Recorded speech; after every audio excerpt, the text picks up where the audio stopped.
una deuda histórica que tiene el Estado con los pensionados. Claro.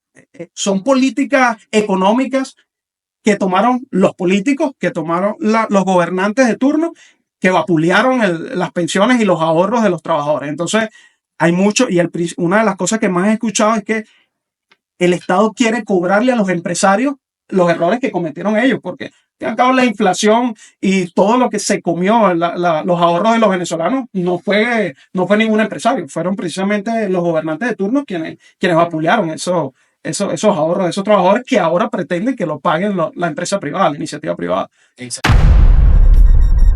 ¿Qué está pasando en Venezuela y el mundo en lo económico, social o político? Tranquilos, no nos pondremos intensos. Hablamos serio, pero ligero. Cognoscente Podcast.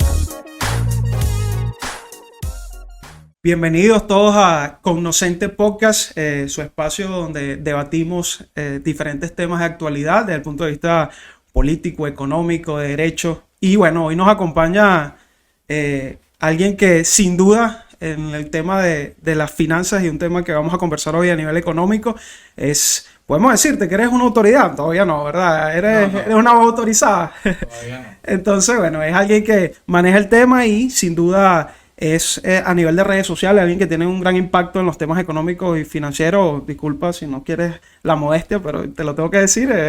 Tiene bastante aceptación, bastante seguidores en lo que es las redes sociales. Y bueno, hoy está con nosotros Edward Vargas de @sincorbata. Mucho, hermano, gracias por aceptar la invitación.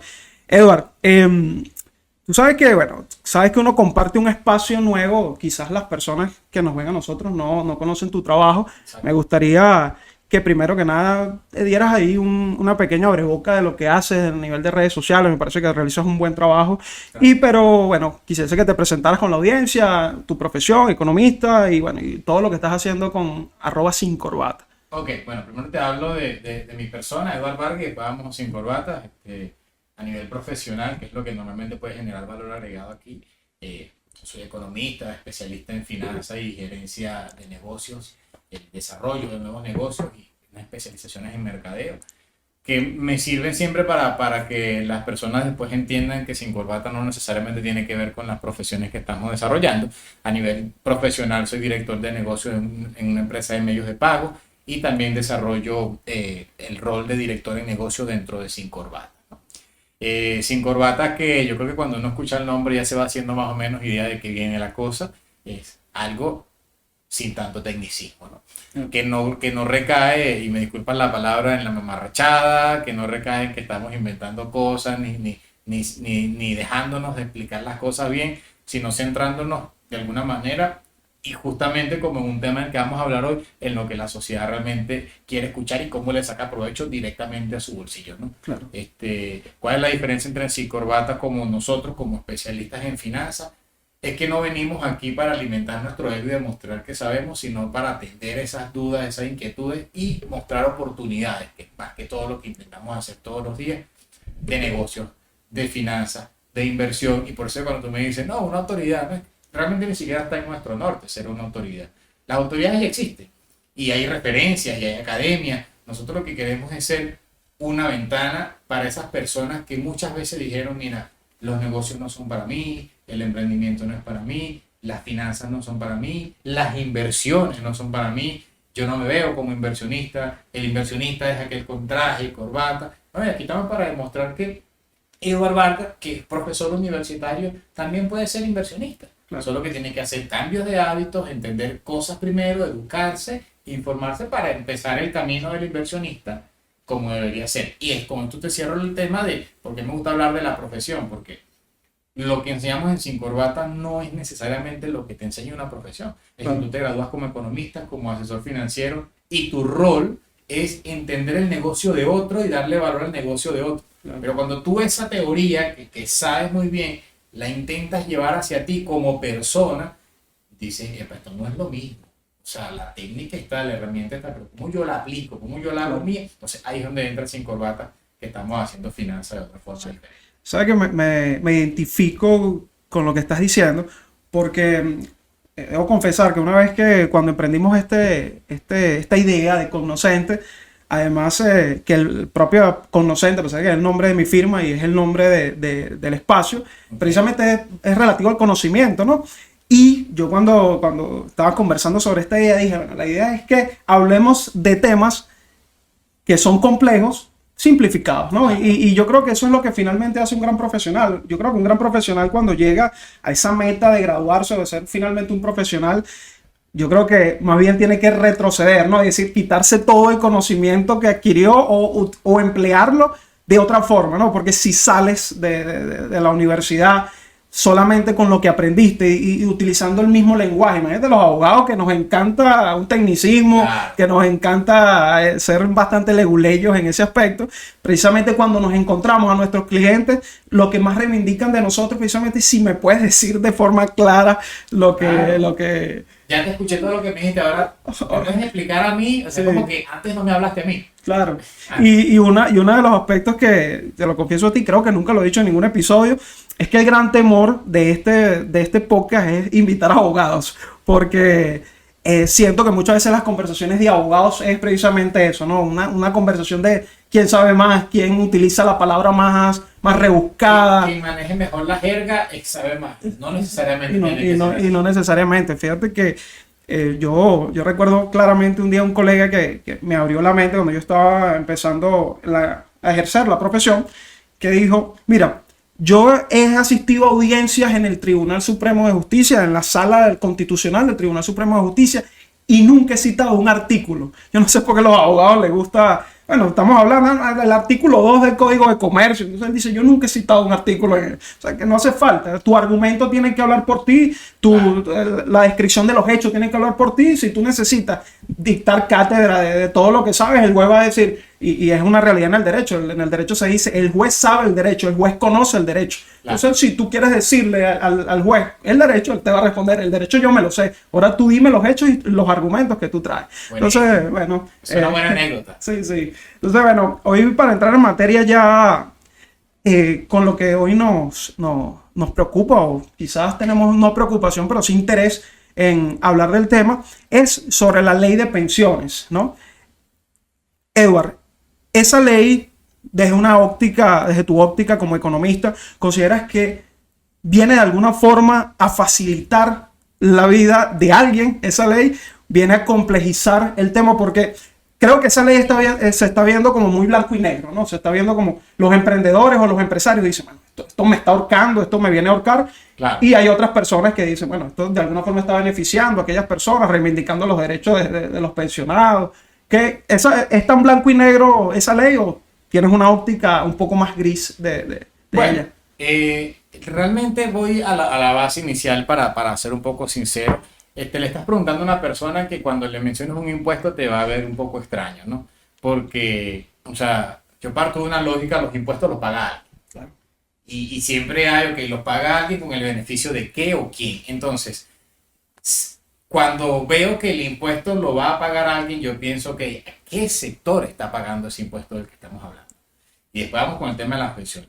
Entonces yo parto del hecho, ok, a alguien le estás metiendo la mano en el bolsillo para que ocurra una transferencia de recursos para otro sector. Entonces, lo primero que yo voy, y evidentemente por el sector que manejo como asesor económico, es la persona primero que se entera, tengo que pagar otra cosa más. Claro.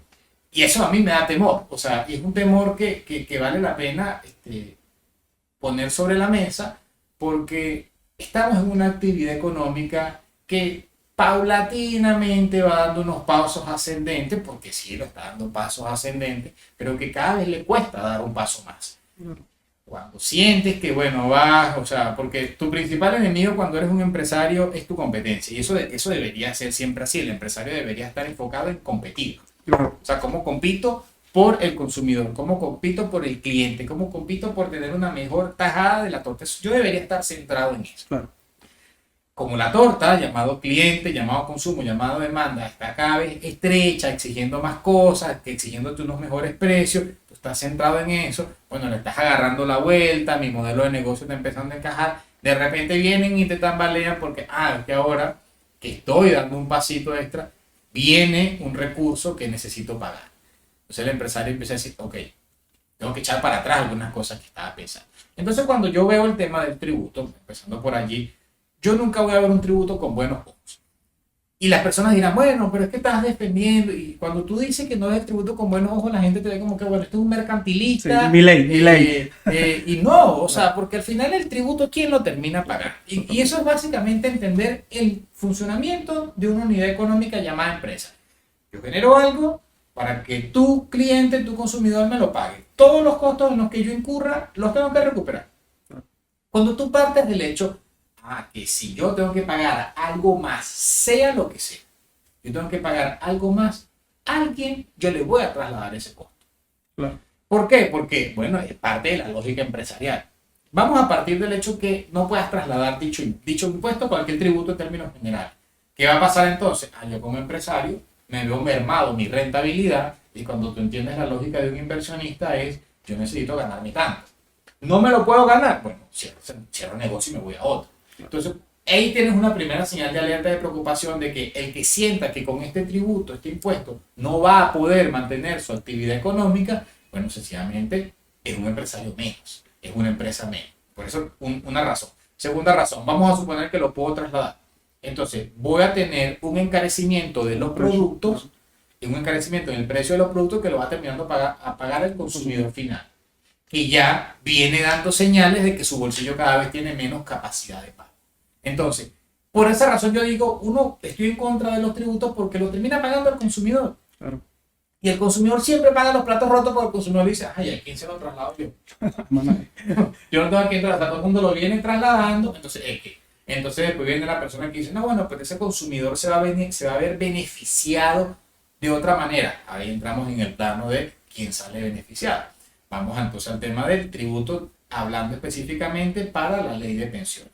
Que es interesante porque la verdad es que el tema de las pensiones en el mundo financiero a nivel personal ya cada vez va quedando como rezagado, como que bueno, no contamos con ellos y tienes un choque, ¿no? Cuando yo siempre doy mis encuentros de inversionista, tengo las dos caras. El que nació, se formó y trabajó con el pensamiento de una pensión a futuro, y el de ahorita, que ya tú agarras una generación joven, para ellos no existe el concepto de pensión. No saben que es una cotización y no quieren saber. No les interesa. Entonces, imagínate que por allí tú vas a poner a alguien a pagar algo que ya no confía en eso. Claro. No confía, perdió el concepto de pensión. Y esto no es un tema venezolano, latinoamericano, es un tema mundial. Las nuevas generaciones no ven la pensión como algo a su favor. Entonces, ¿qué estamos empezando a ver aquí en este momento? Yo no soy experto en materia legal, pero lo que sí entiendo es, esto es un tributo que no va a ser manejado por el instituto encargado de la seguridad social, sino por otro que es el CENIAT, que al final va al Tesoro Nacional, ¿no? Entonces, estamos hablando del mismo idioma. ¿Qué viene allí? No está claro de qué manera la pensión va a quedar después de esto. Hasta ahora por lo menos yo no tengo información de cómo... Hay rumores, pero nada oficial de cuánto va finalmente. Hablan de 1.800 bolívares, creo, pero no, es un rumor. Sigue siendo un rumor, entonces yo todavía no tengo la otra cara. Yo tengo ya la cara clara de quién va a pagar y cuánto va a pagar. Pero cómo esto que se está pagando va a trasladarse en el beneficiario, no lo tengo claro aún. Y eso allí no me permite tener todavía un escenario completo de si vale la pena en la transferencia de unos recursos de una parte de la sociedad a otra parte de la sociedad. Que eso, insisto, hay que verlo con mucho cuidado, porque ahora el tema de la pensión, que si bien es cierto es un tema de flujo de caja, y más adelante podemos hablar más al respecto de eso, es un flujo de caja que el empresario está anticipando. Es decir, es un impuesto más, y no sé si le preguntamos previamente a este empresario, tú estás en capacidad de poder pagar con anticipación un impuesto. Y segundo, al beneficiario, ¿tenemos idea de cuánto debe ser el nivel de la pensión de los beneficiarios para poder decir hice una mejor? Claro. Porque entiendo que este nuevo impuesto no lo va a pagar las empresas del sector público, sino solamente las empresas. Allí, ese punto es importante, incluso lo estaba pensando. La propia ley establece que es dirigido a los sectores privados, ¿no? Pero bueno, también básicamente sería ilógico que también lo pagaran las empresas públicas, porque finalmente las empresas públicas, además de que tienen un poco de trabajadores, deben tener como 3 millones, Claro. el Estado finalmente va a pagar algo que después se va a dar el vuelto, porque bueno, el Estado, si el Estado tiene que pagar ese impuesto y después recaudárselo, en esa óptica creo que sí está correcto que las empresas del Estado no tengan que pagar ese impuesto, porque bueno, finalmente el mismo Estado se va a recaudar los impuestos. Claro. Ahí tienes un punto interesante que a mí me da vueltas en la cabeza porque entendiendo primero que el Estado es el principal empleador del país Exactamente. y el incremento de la recaudación va a venir solo por el sector privado, la pregunta que por lo menos yo me hago en este momento es, ¿esa recaudación que yo voy a tener del sector privado es suficiente para el impacto que yo quiero generar en el sistema de pensiones actualmente? Creo que no. Entonces te da como que, ok, como que, o sea, realmente, y no quiero de alguna manera que se me ilusionen los que son beneficiarios actualmente de la pensión. Claro. Porque si tú me preguntas ahorita, Eduardo, ¿tú crees que va a ser suficiente? Mi respuesta es no. Y todavía no tengo idea de la magnitud. Pero entendiendo la situación actual, yo creería que la pensión de calidad que necesitamos, que no es un problema fácil de resolver para nadie, no va por allí entonces entendiendo el impacto. Y eso es importante porque no se habla, no se ha dicho, lo que se está generando es el revuelo, el rumor, la expectativa, pero yo siempre trato de ser lo más sincero con las variables que conozco y conociendo el sistema económico venezolano, no creo que sea suficiente significativo, entendiendo que incluso el sector privado no es tan grande como esperamos que, o como queremos que como queremos que es. Y el sector privado, por decirlo así, oficial, no legal, porque obviamente hay muchas iniciativas que la gente dice, los emprendedores, pero ¿cuántos de esos emprendedores realmente van a pagar ese impuesto? ¿Cuántos de esos emprendedores realmente están formalizados? El Estado tiene control de todos esos emprendedores, tiene calculados cuántos son, ¿verdad? Que hay demasiada trabajo y por iniciativa propia que yo creo que no puede contar dentro de esto que tú estás comentando respecto a si va a poder cubrir la empresa privada eso, porque son las empresas privadas oficiales, no los emprendedores. Incluso los emprendedores tienen un año de exoneración. Los que están registrados. Los que están registrados tienen un año de exoneración. En orden de magnitudes no llegan a los 500.000 registros. No llegan. Y estamos hablando que aquí en Venezuela hay una tasa de emprendimiento informal muy elevada, que no van a pasar por allí, por ese sistema, porque no han tenido los incentivos para iniciar en un proceso de formalización que tú manejas mejor que yo. Es decir, no hay un registro mercantil, porque yo no, o sea, aquí hay un trabajo previo que se debió haber hecho o que se tiene que empezar a hacer en paralelo, porque no es tarde aún, de todas estas unidades económicas que están al margen de la ley. Porque uno, no tienen los incentivos, dos, porque le puede parecer muy costoso, o tres, sencillamente no están al tanto de estas cosas que están pasando y lamentándolo mucho para ellos representa también un techo, porque sabemos que los negocios informales no pueden crecer de la manera como lo puede hacer formal, porque estás alejado de instituciones bancarias, potenciales de financiamiento, cada una de las cosas que te exigen en un negocio formal, incluso si quieres un potencial socio. Claro, algo que no quiero que se nos escape, Edward, es el tema de la base imponible, ¿no? Que son $130, ¿no? Que además hay dos elementos que a mí me revuelcan en la cabeza. Es la base imponible, que son los $130 y el 9%, ¿no? Que fue algo total, aparte de impuesto, el 9%, porque fue algo que se sacaron. La ley hablaba de entre 9 y 15%, pero no sabes cómo esa gente calculó eso, en base a qué lo calculó. Y lo otro es la base imponible, que son los $130, a pesar de que el sueldo mínimo no son $130, sino que ese es el ingreso mínimo integral. Claro. Una cuestión que se inventó también el gobierno venezolano. Entonces, algo que también limita al emprendedor totalmente de formalizarse y de entrar al juego de, por ejemplo, pagar este nuevo impuesto, es eso. ¿Cómo tú le vas a decir a un emprendedor que quizás no le paga $130 a sus empleados, que él, a juro, tiene que calcular el 9% con base a $130 porque el Estado dice que ese es el ingreso mínimo integral, cuando puede ser que haya emprendedores que no le estén pagando $130 a sus empleados? Entonces, ¿por qué no permites que la base de cálculo sea la de cada uno, la que declare cada uno, sino que tú le estás imponiendo el porcentaje y le estás imponiendo la base de cálculo, que son los $130 que no son oficiales? O sea, el salario, y es algo que hay que decirlo, el salario mínimo sigue siendo 130 bolívares con 40 dólares de cesta ticket. Correcto. E incluso los 40 dólares de cesta ticket indexados que el gobierno venezolano dijo, eso sigue sin ser totalmente una realidad porque la Gaceta Oficial habla, se quedó en el monto en bolívares de aquella vez. O sea, son mil no sé cuánto, pero se quedó. No habla de al cambio de ese momento. Entonces, hay una realidad todavía que el gobierno en el momento que dice que son 130 dólares la reconoce. Es decir, le está diciendo a los empresarios, no vas a pagar lo que tú dices que le pagas a tu empleado, vas a pagar lo que yo diga. Y precisamente porque reconoces que no hay una armonía en el salario venezolano, sino que cada quien está pagando lo que puede pagar, ¿no? Claro, claro, totalmente. Y aquí en Venezuela tenemos una realidad del sistema empresarial, es que hay muchos beneficios extrasalariales, extramonetarios que están recibiendo los empleados, producto de que, bueno, sabemos que el sueldo mínimo que tú estás hablando no alcanza para cubrir ciertos mínimos gastos. Entonces tú ves que hoy en día hay empresarios que te dan o unos paquetes de comida o unos juguetes, qué sé yo, dólares en efectivo.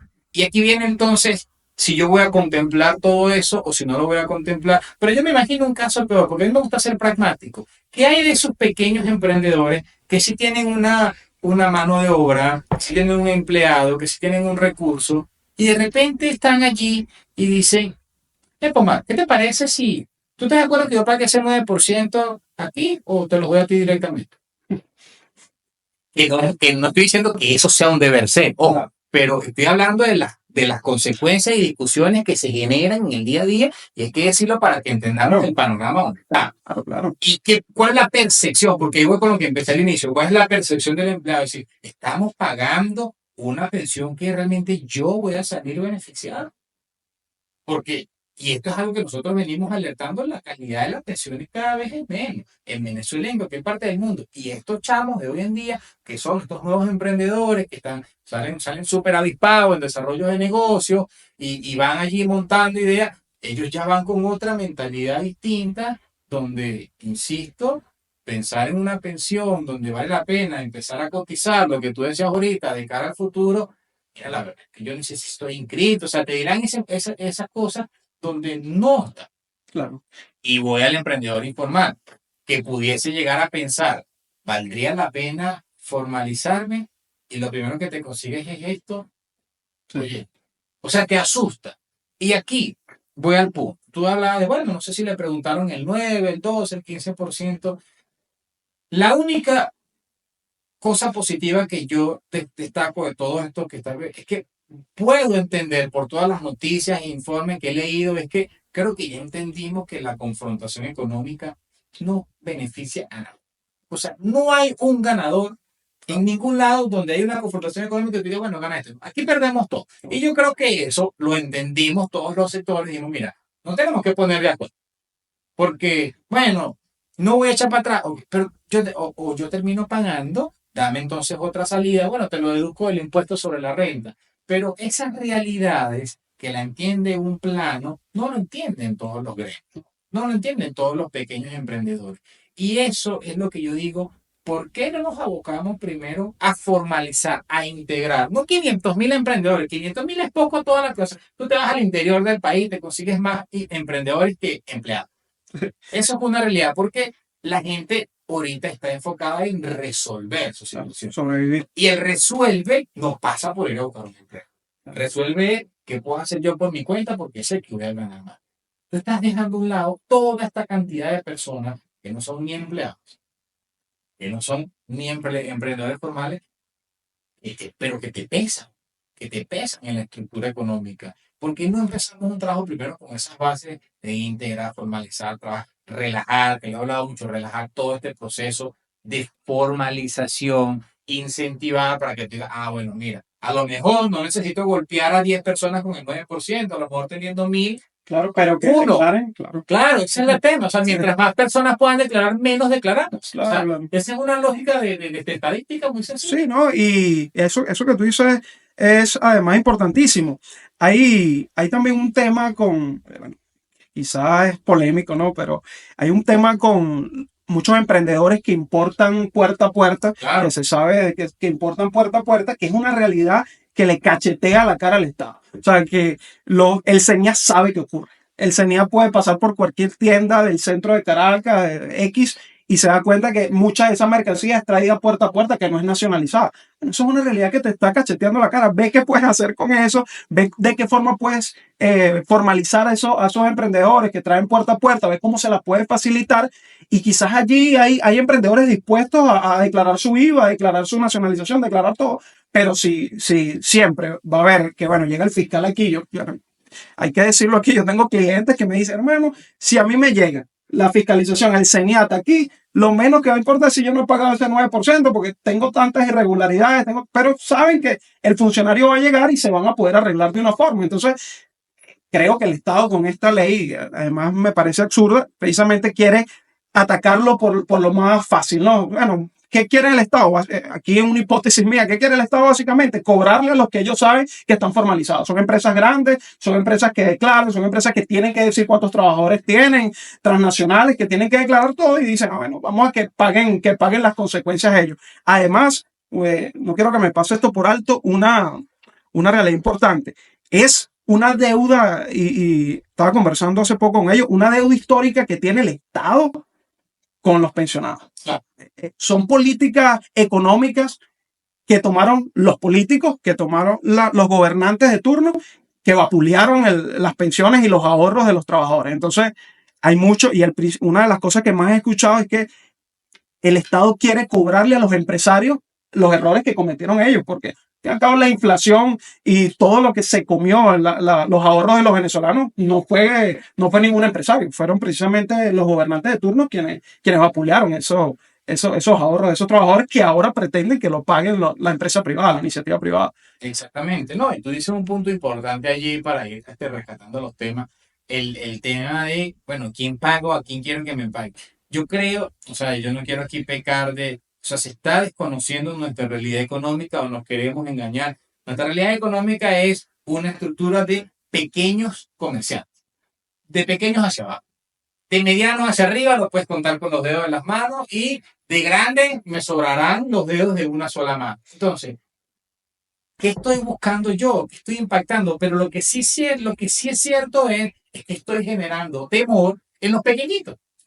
Que los pequeñitos dicen, ay, yo quería empezar a formalizarme, y lo puedo decir con base porque tengo una cantidad de pequeños empresarios, o sea, que están en eso de, mira, me estoy formalizando, empecé en mi casa, voy a dar los primeros pasos, pero dicen, no, ¿sabes qué? Mejor déjame por aquí todavía.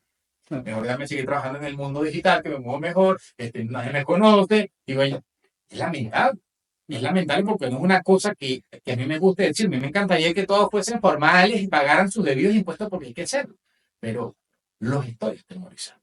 Y lo otro es que no se entienda que a veces cuando uno habla de esto, que no debería estar el impuesto.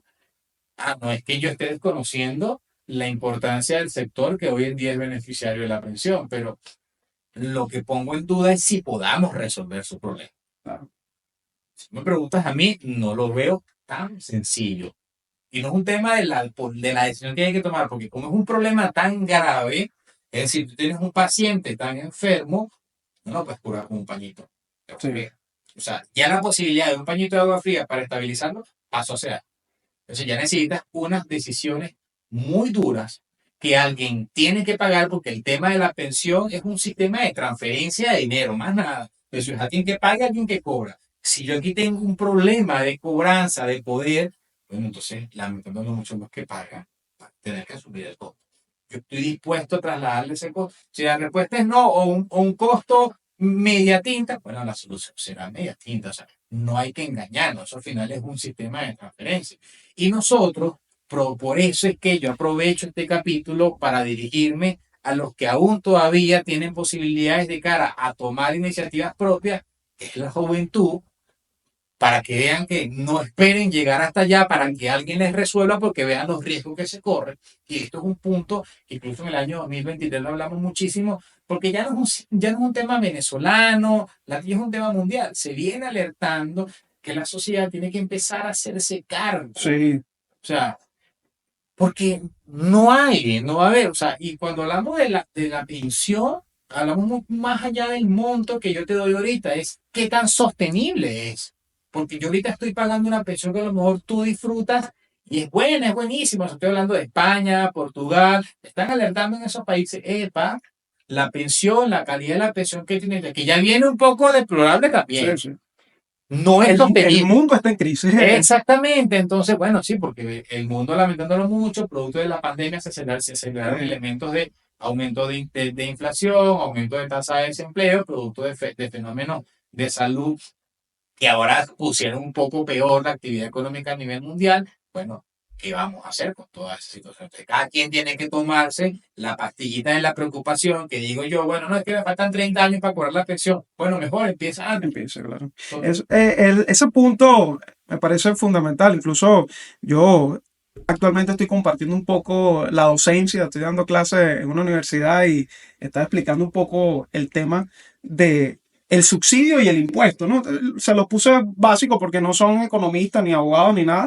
Se lo dije, bueno, si tú estás pidiendo un subsidio o tú ves un subsidio que ocurre, es porque de algún lado esa gente está sacando plata para pagar ese subsidio. Entonces, en vez de aplaudir el subsidio, pregunta dónde está saliendo la plata. Y una cosa que les dije a ellos era eso, precisamente. ¿Qué van a esperar? O sea, ¿qué van a esperar? Esto es una realidad que si usted está viendo a su abuelo, a su papá, a su tío que trabajó 30 años y ahorita la pensión son 130 bolívares, entonces tienen que meterse en patria para ver cuánto le aprueban, porque además el salario o la forma en que se está pagando ahorita a través de bonificaciones por parte del Estado es una irregularidad bueno, que raya en lo absurdo, ¿no? Eso de meterse para ver si le aprobaron el bono, o sea, ni siquiera no hay una certeza de que puedan beneficiarse de ello. Entonces, una cosa que yo les digo a ellos es precisamente empoderarse del dinero. Algo que me parece que algo que el venezolano tiene que aprender de esto y no sé si tú que manejas mucho más el área sientes que el venezolano está aprendiendo la lección de todo lo que está ocurriendo es de empoderarse del dinero, de ver, bueno, ¿por qué yo no hacer un fondo de ahorro? ¿Por qué yo no contratar algo que pueda yo mismo con mi dinero mensualmente pagar? Y eso es algo que estoy seguro que tú tienes más respuestas. ¿Qué opciones hay? ¿Qué opciones tú les puedes dar a esos jóvenes que, hermano, no puedes esperar 30 años que te vuelva a explotar? Y como yo digo a veces, no puedes esperar que a otro político en 30 años se le enrolle el papagayo, mira, no sé qué hacer, bueno, vamos a hacer algo, vamos a imprimir más plata por allí en el Banco Central y vamos a generar más inflación y todo el ahorro que tuviste por 30 años, que te esforzaste, que te sudaste, esté diluido, ¿no? Entonces se haya vuelto un hielo allí en un desierto. ¿Qué opciones tienen los jóvenes para poder empoderarse un poco del dinero? Y sobre todo me parece interesante que tú estés sembrando esa pregunta de quién pone los reales que me están dando a mí a través de un subsidio. Porque yo sí creo que nosotros nos estamos empoderando, al menos nos estamos empezando a dar cuenta que nada es gratis. O sea, nosotros los economistas tenemos un lema muy conocido, no hay almuerzo gratis. Lo que pasa es que a veces no sabemos quién lo paga. Pero cuando tú entiendes si no hay almuerzo gratis, la siguiente pregunta es quién no está pagando para entender si es sostenible esa persona que me lo está pagando. Y los jóvenes deben entender esto como sucede en una casa. Si mi papá es el proveedor de la familia, el único proveedor, y somos nosotros varios hermanitos, más mamá, el abuelo, lo que sea, y vemos que todos los días papá es el que llega y pone los alimentos en la mesa, papá llega, y yo empiezo a ver que papá está comenzando a envejecer, que papá de repente ya se empieza a quejar de dolores, ya yo debería tomar una alerta de, epa, el que viene todos los días con los alimentos a la mesa está empezando a darme señales que puede que un día no venga.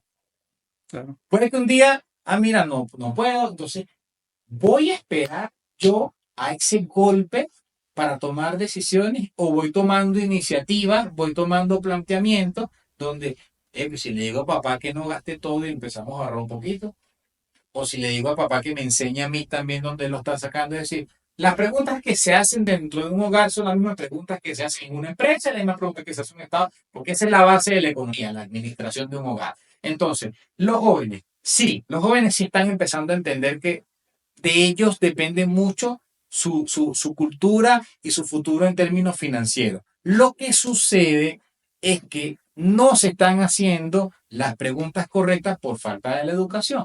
¿Y cuáles son los riesgos a los que están expuestos los jóvenes? Es decir, por un lado, ellos saben que hay herramientas de empoderamiento. Bueno, empiezo a criptomonedas, inversiones, pero lo que nos están mostrando en las redes sociales no necesariamente es la verdad. ¿Y qué están pensando los jóvenes? No, emplear. Pregúntale, o sea, yo doy clase y fíjate cómo ha cambiado un poco la cosa. Yo siempre hago esos diagnósticos. Bueno, ¿cuáles son sus planteamientos? ¿Quién se quiere ir del país? Gracias a Dios, 5 años antes, de 35 alumnos, 28 levantaban la mano. Hoy en día, ¿quién? Sí, todos los años lo hace. ¿Quién se quiere ir del país? Ya cada vez menos. La siguiente pregunta es, ¿quién se ve gerente de una gran empresa? Cada vez menos levantan la mano. Eso es una señal de, epa, yo no vine para acá con mentalidad de emplearme, yo vine con mentalidad de tener mis propias cosas, porque esos son los nuevos jóvenes que están. Y esos mismos jóvenes empiezan a hacerse las preguntas de, ajá, ¿y cómo es mi tema mi dinero? Lo que pasa es que cuando empiezan a hacerse esas preguntas no consiguen una respuesta adecuada que les hable a ellos, y algunos se intimidan u otros se dejan llevar por el que les digo, no, bueno, yo estoy aquí en una piscina, sin En un hacer nada. carrazo. Exacto, un carro. Eso es mentira. Claro. O sea, eso es mentira, pana. Hoy en día, de hecho, hay agencias que se dedican a alquilar carros para eso solamente. Para Sí, YouTube, hermano. sí. Dime que quieres que te ponga un Maserati, un Lamborghini, un Ferrari, listo, para no lo tocan. Entonces, pero los jóvenes muerden mucho esa suerte. No hace poco salió una nueva estafa que, como digo yo, no es una nueva estafa, es la misma estafa con otro nombre diferente. Pero para eso solamente tenemos que tener educación para hacer las preguntas correctas. ¿Qué tienen que empezar entonces a hacer los jóvenes en este momento en tema de empoderamiento? Antes de creerse que se la saben todas más uno. Porque nosotros también fuimos jóvenes y uno siempre cuando es joven uno sabe que ya se la sabe todo. Sí.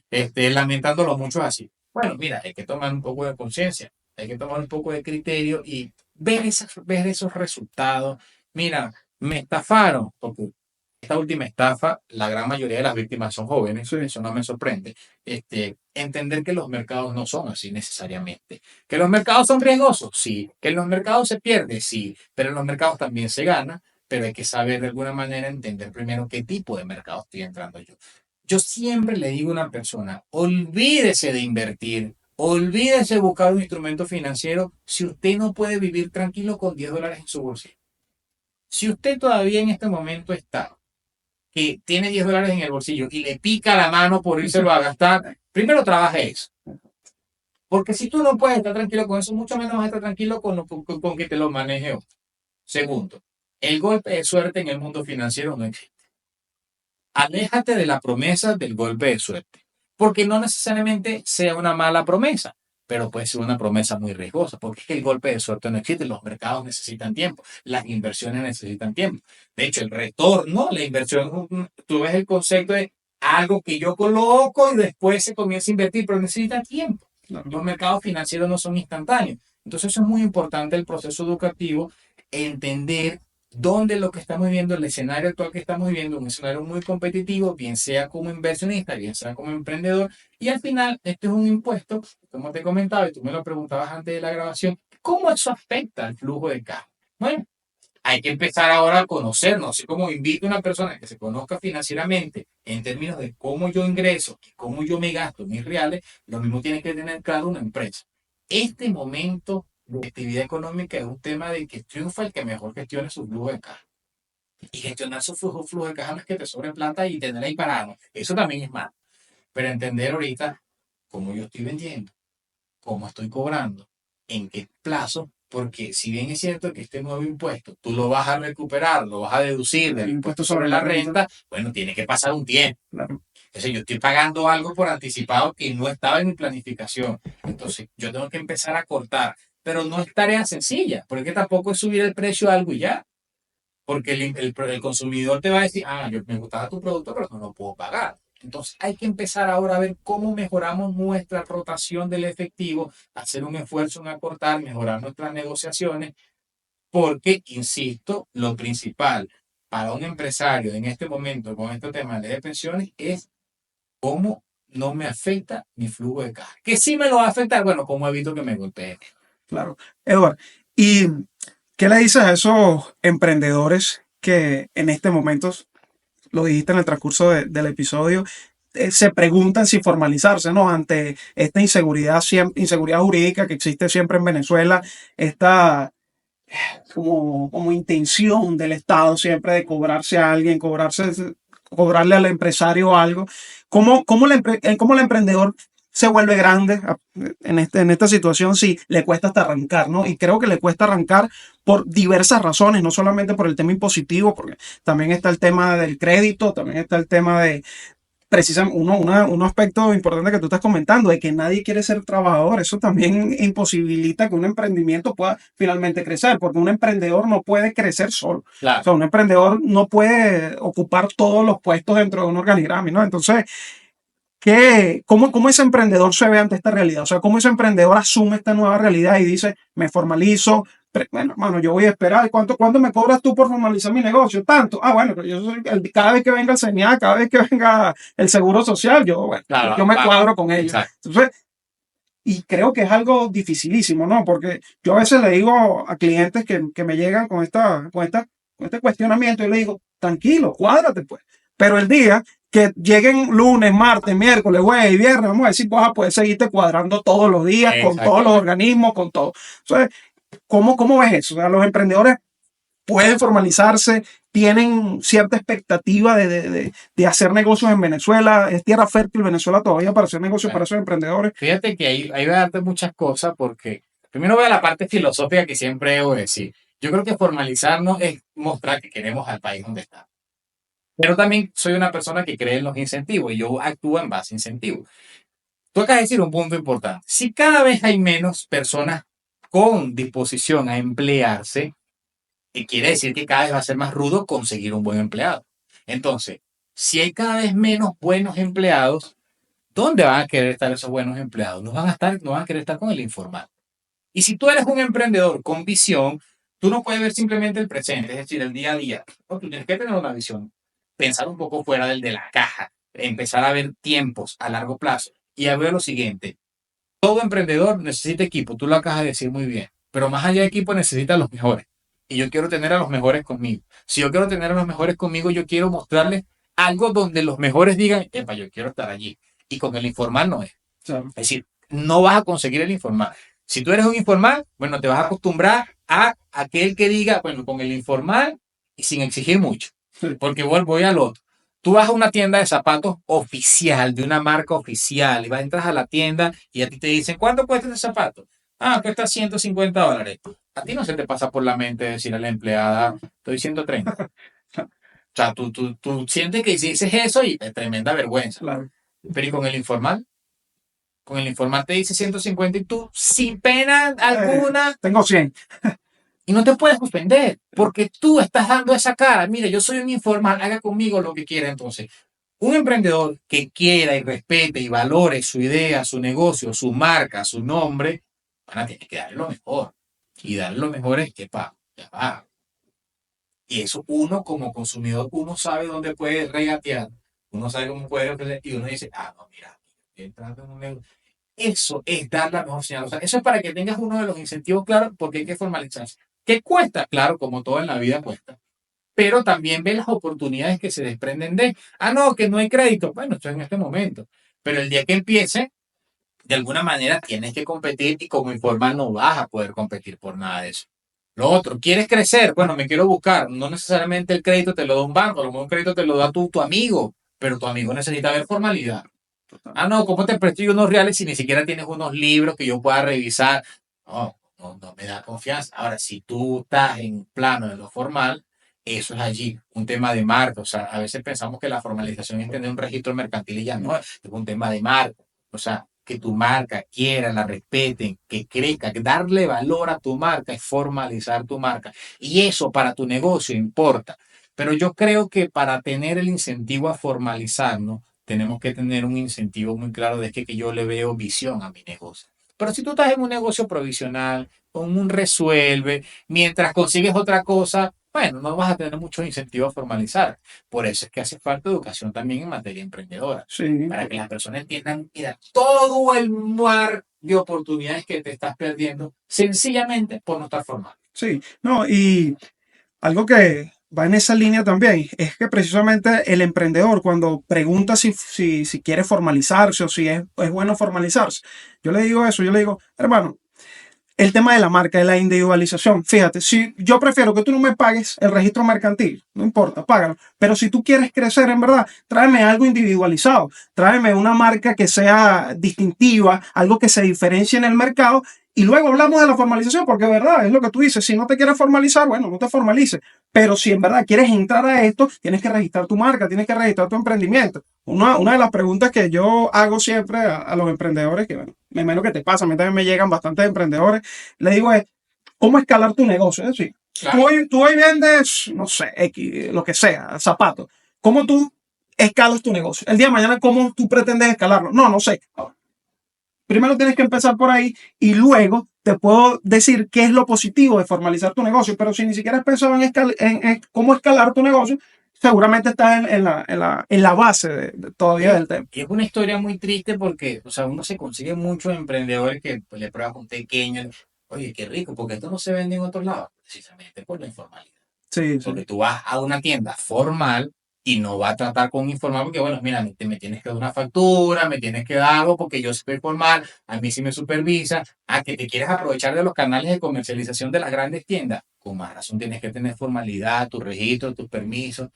Y eso es insisto, usted pudiese estar ahorita, porque ahorita en Venezuela hay una oportunidad de escalar muy sencillo con todas estas cadenas de comercialización que están allí esperando productos para ofrecer, para mejorar su vitrina, porque hay vitrinas a veces vacías que no pueden llenarlo con recursos propios, pero necesitan que el emprendedor venga con todas sus cartas debidamente autorizadas. Mire, yo tengo el permiso tal, yo fabrico. Porque de lo contrario, bueno, te vas a quedar vendiendo la torta en tu comunidad, en tu edificio, a tus amigos, y eso sencillamente va a ser un mercado Local. local. Algo con lo que ya casi finalizamos, un comentario que quiero finalizar, es precisamente no dejes, emprendedor, algo que también tienen que saber, no dejes que se te acumulen las formalidades también, porque eso ocurre si empiezas a hacer negocio. Entonces, no, hoy no me voy a registrar ahí, eso lo hago otra vez, porque ¿para qué? Si no tengo trabajadores, entonces no me voy a registrar en el Seguro Social. Tampoco en el INSS, no voy a hacer el INSS, no tengo a nadie, no importa, vamos a hacer negocio aquí. Y te llega la gran oportunidad y tienes todo acumulado. Entonces, a los emprendedores no le tengan miedo a la formalización. O sea, esos son trámites. Usted dice, no, es que no importa porque yo nacionalizo, entonces no importa. Pero lo que usted pueda legalizar, lo que usted pueda formalizar, hágalo porque no sobra. Y en el momento que tenga que hacer negocio con alguien verdaderamente importante, no va a querer hacer negocio contigo, que hiciste negocio con tu amigo y dijiste, bueno, somos emprendedores, ¿no? Necesitamos hacer negocio con empresarios. Mira, Edward, no sé si tienes algún comentario adicional. No, yo creo que al final todo esto está muy bueno en lo que estamos hablando aquí y sencillamente lo que digo es, hay mucho trabajo por hacer. Me encanta eso que acabas de decir para reafirmarlo. El paso a paso en la formalidad, yo siempre hablo del paso a paso en los negocios, el paso a paso en las inversiones. Es decir, yo no tengo por qué pasar por todos los institutos el mismo día. Claro. Pero si voy un día a la vez, o sea, hay que empezar a vender la idea, es un trabajo también nuestro, a vender la idea de lo costoso que se nos puede hacer el no estar formal al momento de que se nos presente una buena oportunidad. Y para hacer negocios también, ¿no? Algún inversionista se enamora de tu idea y no ve nada, no ve libros, no ve que tú hiciste una matriz DOFA de algo y bueno, seguramente no va a querer hacer negocio con ellos. Eva, para finalizar, bueno, tengo que compartirte la dinámica de finalización de nuestro podcast, que es una recomendación musical, porque aquí también como estamos en un aura sin corbata, algo mucho más suave, cerramos siempre con una recomendación musical. Yo voy a recomendar la mía para darte chance de pensar, porque sé que quizás no la tienes allí, pero yo voy a recomendar la mía y va a ser Cumpleaños de los Mesoneros, que me parece, ellos ahora están en México y vamos a utilizar una palabra mexicana, un rolón, o sea, tremenda pieza. Entonces, Cumpleaños de los Mesoneros, ¿qué nos puedes recomendar? Bueno, ya que te fuiste por ese género, me uno a esa, me voy con Home Sweet Home de Perico, porque yo soy muy amante de mi tierra, Yaracuy, y me encanta siempre rescatar esos valores y cada vez que escucho esa canción recuerdo lo importante de no perder la conexión de donde uno viene. Bueno, excelente, muchas gracias por venir. Gracias a ti por la invitación. Seguro. Este episodio fue auspiciado por Citium, planes de ahorro y portafolios de inversión. Action Marketing, acciones que generan resultados. Tiros Beachwear, para los amantes de la playa. Hola Papelería, marcando huellas. Cognoscente Podcast.